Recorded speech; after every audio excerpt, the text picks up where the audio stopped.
Hi, this is John Burroughs. I'm going to proceed pretty soon with chapter 28 of my autobiography, 7 Years to Life.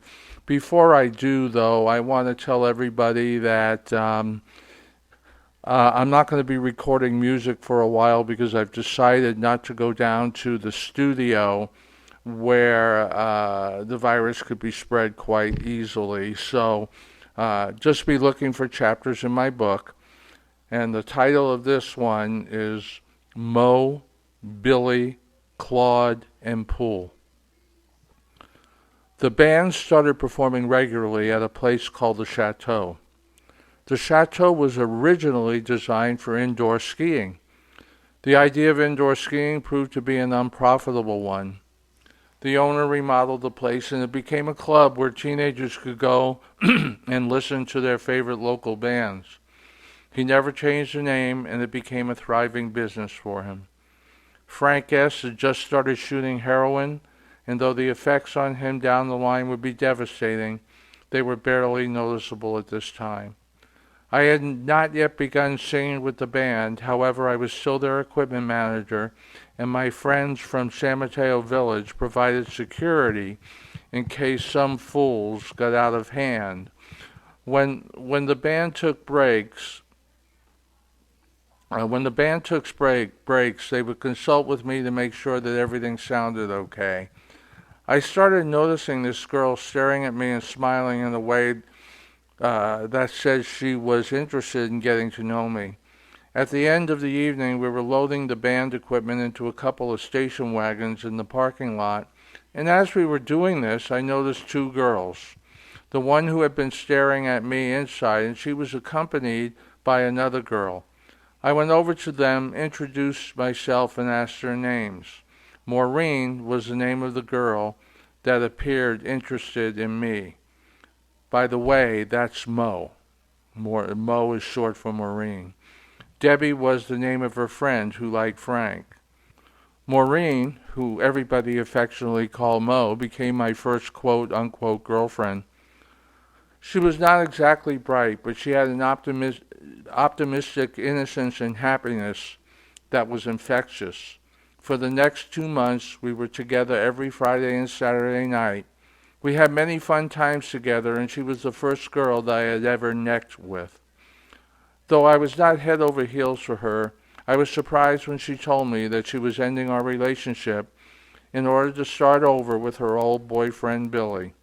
The tears in her eyes spoke volumes about her kindness and how it was hurting her to do this. She did say that she did not want this to affect our friendship, and I told her it would not. I stopped by her house about a month later to see how she was doing, and as fate would have it, I met Billy, and it turned out we had a lot in common. One cannot write about their life without mentioning their first real girlfriend. Anyway, Billy and I became close friends for a while, mainly due to our common interest in the game of pool.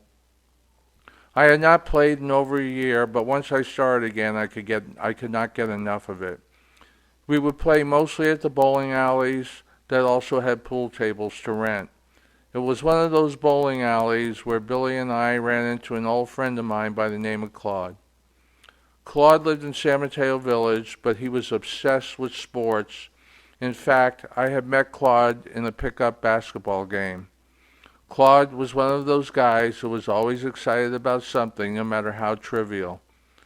Claude knew of my interest in pool and told me that one of his friend's uncle recently opened a beautiful new pool hall in Belmont.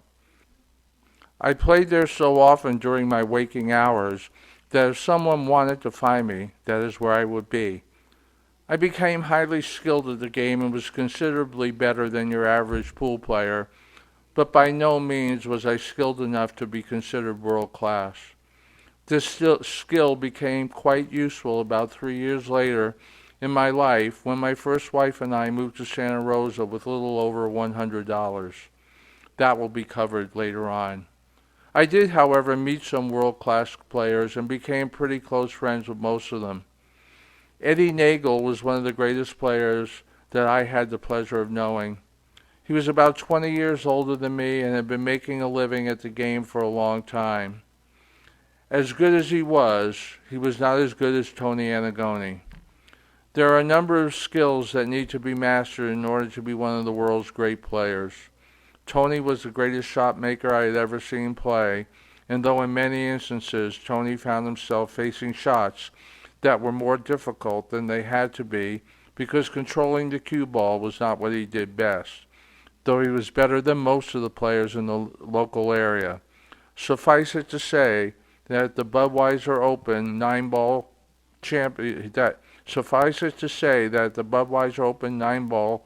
championship in Sacramento at the Joint Cue Pool Hall in the mid-1970s, I believe it was 1976, he defeated Jim Rempe, King James from the East Coast, who was the #1 pool player in the world at that time.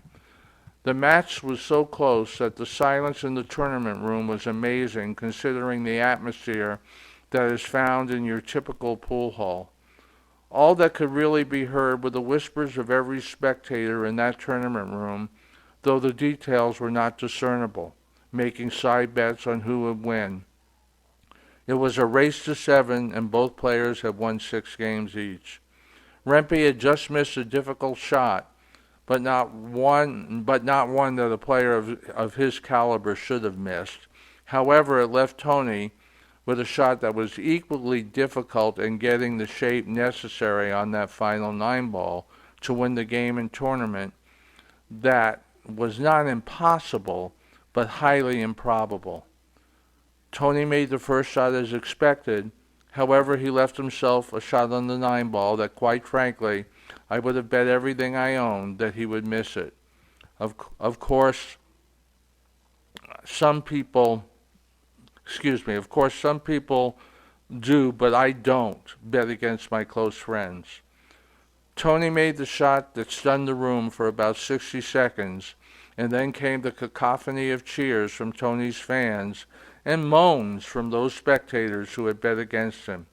To this day, it is still the most magnificent display of shot making that I have ever witnessed, in addition to the fact that Tony walked away with a check for $25,000, which was a hell of a lot of money for a young man in 1976.